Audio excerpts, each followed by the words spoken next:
السلام علیکم ناظرین، اسٹرینجر سجیشنز کی ایک اور نئی ویڈیو کے ساتھ آپ کی خدمت میں حاضر ہوں۔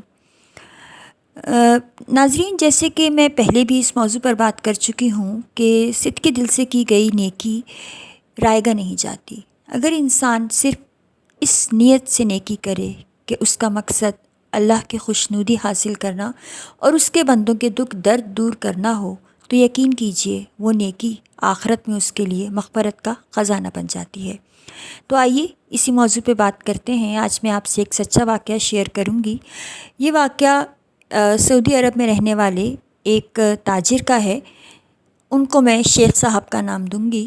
شیخ صاحب کا کاروبار دنیا کے کافی ممالک میں پھیلا ہوا تھا اور وہ اکثر بیرون ملک دوروں پر جایا کرتے تھے۔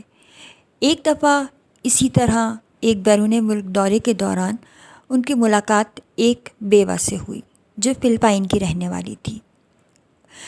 اس بیوہ کو معاشی استحکام اور سہارے کی ضرورت تھی۔ شیخ صاحب نے اللہ واسطے اور اس بیوہ کی مدد کرنے کی نیت سے اس عورت سے نکاح کر لیا۔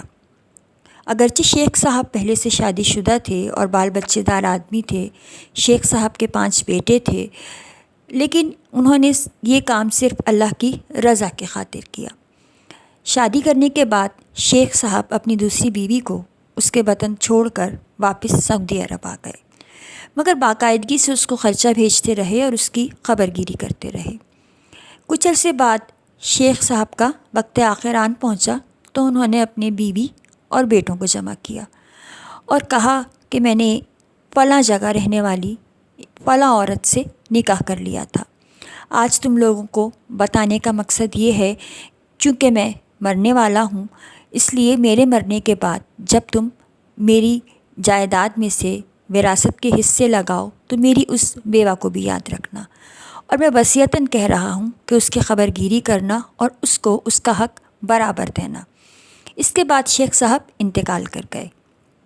شیخ صاحب کے انتقال کے بعد جب وراثت کا مسئلہ درپیش ہوا تو ان کے بڑے بیٹے نے فلپائن جانے کی راہ لی، کیونکہ جب تک سارے گواہان موجود نہ ہو جائیداد تقسیم نہ ہو سکتی تھی۔ وہ فلپائن گیا۔ فلپائن جانے کے بعد وہ اس خاتون سے ملا۔ اس خاتون کو اگرچہ پہلے سے اطلاع ہو چکی تھی کہ اس کا شوہر انتقال کر چکا ہے، لیکن بہرحال وہ اپنے بیٹے کی مجبوری سمجھتے ہوئے، سوتیلے بیٹے کی مجبوری سمجھتے ہوئے اس کے ساتھ سعودی عرب آ گئی۔ یہاں معاملہ عدالت میں پیش ہوا۔ قاضی صاحب نے گواہان کے سامنے سب کو برابر ان کے حصوں کے مطابق جائیداد تقسیم کر دی اور یہ حکم بھی دیا کہ یہ چونکہ غیر ملکی ہیں اور پہلی دفعہ سعودی عرب آئی ہیں تو آپ پر لازم ہے کہ آپ ان کو عمرہ کرا کر واپس ان کے وطن روانہ کیجیے۔ شیخ صاحب کے بیٹوں کو اپنے والد سے انتہائی عقیدت تھی۔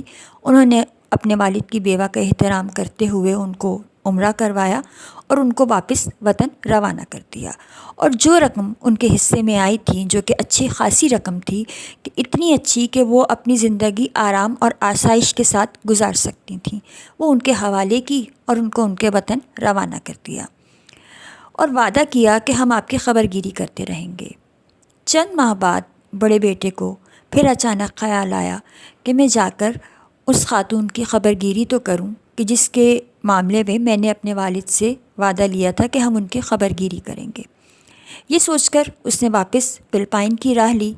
وہاں جا کر اس کی حیرت کی انتہا نہ رہی، کیونکہ جس مکان میں اور جس حال میں وہ اپنی اس سوتیلی والدہ کو پہلے ملا تھا وہ آج بھی اسی حالت میں موجود تھی۔ اس کو بہت حیرت ہوئی اور وہ حیرت میں ڈوب گیا کہ اتنا مال و زر ملنے کے بعد بھی یہ خاتون اسی جگہ، اسی مقام اور اسی حالات میں جی رہی ہیں۔ وہ عورت اس کی پریشانی سمجھ گئی اور اس کے چہرے پر پھیلی ہوئی حیرت کو دیکھ کر بولی کہ بیٹا، تم یہی سوچ رہے ہو نا کہ اتنی دولت ملنے کے بعد تو مجھے اپنے شہر کے کسی پوش علاقے میں ایک بہت ہی بڑے سے گھر میں رہنا چاہیے تھا۔ میں اس چھوٹے سے گھر میں کیا کر رہی ہوں؟ بیٹے نے گردن جھکا لی۔ اس عورت نے کہا، آؤ میرے ساتھ۔ وہ اس کو اپنے ساتھ لے کر گئی اور روڈ پر لے جا کر ایک بہت بڑی بلڈنگ کے آگے کھڑا کر دیا۔ اس بلڈنگ پر ایک ادارے کا نام کندا تھا۔ اس بیٹے کی آنکھوں میں آنسو چھلک پڑے جب اس نے دیکھا کہ اس ادارے پہ اور اس یتیم خانے کے بورڈ پر برائے ایصال ثواب کی جگہ اس کے والد کا نام تھا۔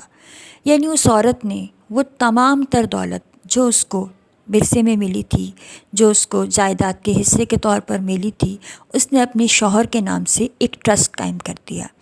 وہاں پر ناظرہ اور قرآن کی تعلیم لازم قرار دے دی اور یہ اعلان کر دیا کہ اس کا تمام تر ثواب میرے مرحوم شوہر کو جائے، جنہوں نے اس وقت مجھ پر احسان کیا جب میرے پاس کچھ نہ تھا۔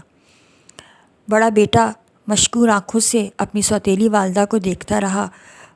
اس نے ان کا شکریہ ادا کیا اور بہت ہی خوش ہو کر اپنے وطن واپس آ گیا۔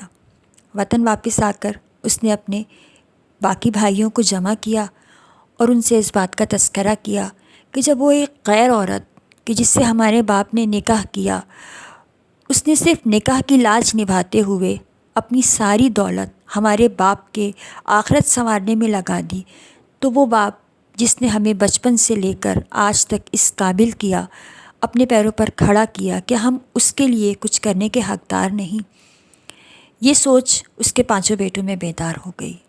ان 5 بیٹوں نے فیصلہ کیا کہ وہ ہر سال ایک بہت ہی اچھی خاصی رقم اپنی اس سوتیلی ماں کے ادارے کو فراہم کریں گے۔